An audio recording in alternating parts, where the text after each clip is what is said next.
Hi, I'm Jeff Murrah, and I want to welcome you to True Texas History.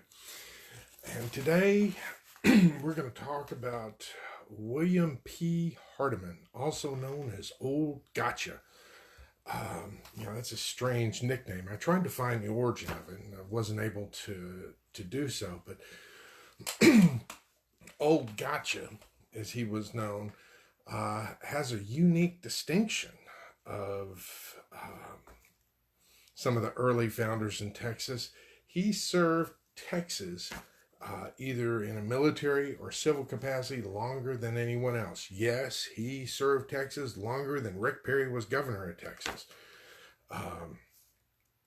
Now, William P. Hardeman, or William Polk, because I believe his mother was, or aunt or somebody was related to James Knox Polk, and a direct descendant, and people were very proud of that back in those days. The Polk family was a notable family back there in the Tennessee area.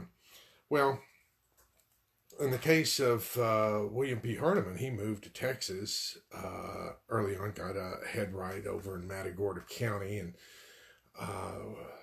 he was highly involved in a lot of the early Texas Revolution activities. In fact, he fought in the Battle of Gonzales.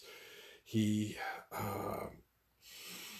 at one point after Gonzales, he led a contingent of men down to Dimmitt's Landing to go ahead and procure a cannon and take it to San Antonio. And there were about 75 men. And supposedly one of the reasons that General Coss surrendered is that he heard about this force of 75 people coming to San Antonio with another cannon, and he felt like, hey, I need to surrender. These people will take me on.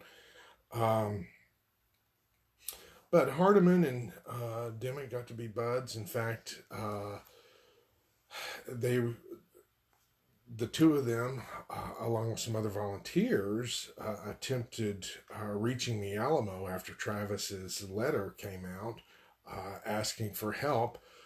They started making it there, but they got ambushed by Mexican forces, and they ended up managing escaping, but I believe their horses got captured, and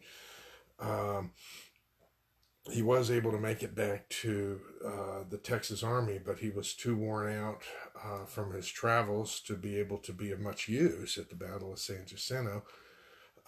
Now, his uncle was one of the people that signed both the Treaty of Velasco, when the war ended, and also the Texas Declaration of Independence. So his family was down here, and he was very involved with things. And after the war, he worked with Deef Smith and becoming a Texas Ranger, served the state again there, and then he ended up fighting in the Battle of Plum Creek and fought Comanche Indians with Colonel John Moore,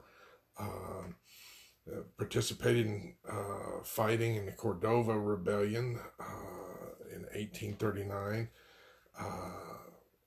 Later on, he fought with Ben McCullough in the Mexican War with the Texas Rangers down there. Ended up leading some expeditions in the late 1850s, seeking gold out in West Texas and fighting against Apaches.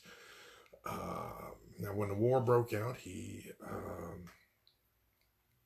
was one of the delegates to the Secession Convention. He started off as a captain and worked his way up to a brigadier general. One of the regiments he was responsible for was the 4th Texas Cavalry. Now, the 4th Texas Cavalry is one of those units where the volunteers came from old Parker County, where there was some difficulty over in Weatherford this weekend. But in doing away with the monuments there, you're doing away with recollection of people like old Gotcha Hardeman.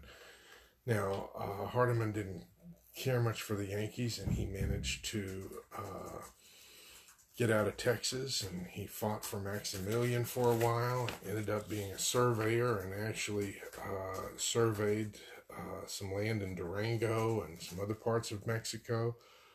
Did a service there, came back to Texas, worked on the railroads, was a superintendent of public buildings, and ended up being the superintendent of the Confederate Home for Men before he passed away well into his 80s. And I think somebody was a civil servant from about 16 or 18 on into their 80s. The man had a considerable record, and after he died, he was buried in the Texas State Cemetery there in Austin, Texas. Now, there is a Hardeman County in Texas. It is not named after him. It is named after his brother. But people like William Polk Hardemon, or Old Gotcha,